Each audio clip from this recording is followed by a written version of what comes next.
Hi guys, we're in the heart of Rome, and there was the preview of International Journalism Festival. In my company there is Chris Potter, that is the creator with Arianna Ciccona of the International Journalism Festival. The first question is, and probably now we are at the 7th edition, and probably you heard this question the first year, is an International Journalism Festival. Why? What's for? What's it for? Good question. What's it for? Well, without journalism, there's no democratic society, and without democratic society, the Western world wouldn't exist. So one leads to the other. It's emblematic of the changes our society has gone through in the last 10 years, and the media plays a fundamental role in our lives, our daily lives as citizens, and therefore we have music festivals, literature festivals, science festivals, and it seems to me a journalism festival is absolutely necessary also. Okay, it's very nice because in the heart of Italy, that is the heart of Europe at least, in a small town like Perugia, as you said before, there is this important international event. Well, my last question, because it's a very short interview, is like, what changes happened since the first edition till now, that is the 7th, in the festival?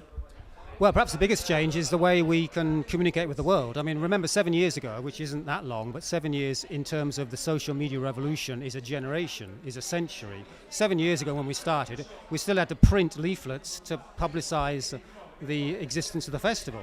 Now we can communicate with the world from our computer in our home in the countryside in Umbria.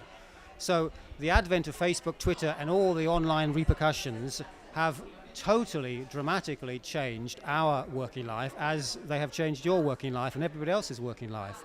So we, by a curious twist of coincidence and good luck, started the festival not knowing the social media revolution which was about to arrive, but we have ridden the wave of this change to allow us to become a large event, starting from a very small base in a provincial town in the middle of Italy. It's a very improbable story, and we've been lucky with the timing. And as we say, right place, right time makes all the difference, and we were lucky. Now Perugia, it will make Perugia bigger and bigger in a cultural way.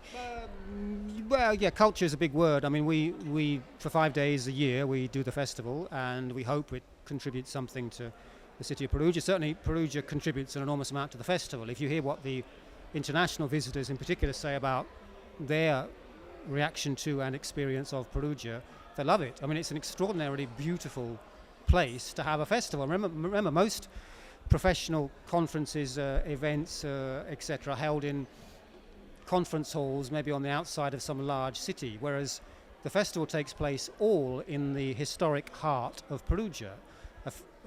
The speaker arrives from New York, goes to the hotel in the center of Perugia, and every single event over 5 days, 200 events, you can walk to by foot. There's never a need to take a taxi, a bus, a metro.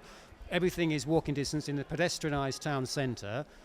In springtime Umbria, what more do you want for a festival? Yeah, you know, I can tell by my experience that like a small piece of the festival, because I lived it, like the experience of the festival since 4 years almost. It's very amazing that you walk on the street and you see all the big names, from printer to media and television, whatever. They're all together in the same small town that is like a journalist town. Yeah. Perugia for 5 days becomes the world center of journalism. And it's the world center of journalism in the sense that these important figures are not closed in a conference center. They are living, or they are enjoying Perugia out in the open, walking up and down the main street, having a coffee, as you say. And all the attendees of the festival not only can see them and say, oh, there goes Seymour Hersh, or there goes Al Gore. They can actually go and talk to them, they can interact with them, and that feeling of approachability, accessibility and informality are fundamental characteristics which determine the success of the festival. Yeah, and I have to add that the important thing is that everything is free for the first time. Everything is free. It's a philosophy which we believe in very firmly. No paywall here. In fact, most of the very revolution which we talked about before, the social media revolution which we've been living through worldwide, is reflected in this. So, you know, instead of having a barrier, a cost barrier, which keeps some people out, we prefer to have everything open, and anyone who is interested is able to come and participate, and that's a key element, and it will remain so.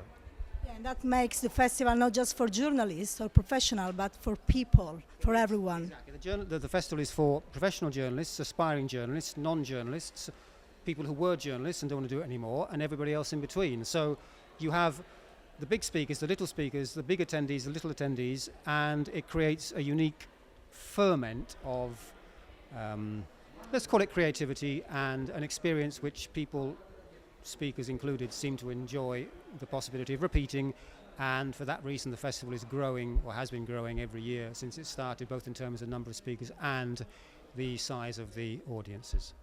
Okay, thank you very much, Chris. Good luck for the next 7th edition that will start from 24 to 28 of April. Thanks for everything and good luck. See you in Perugia.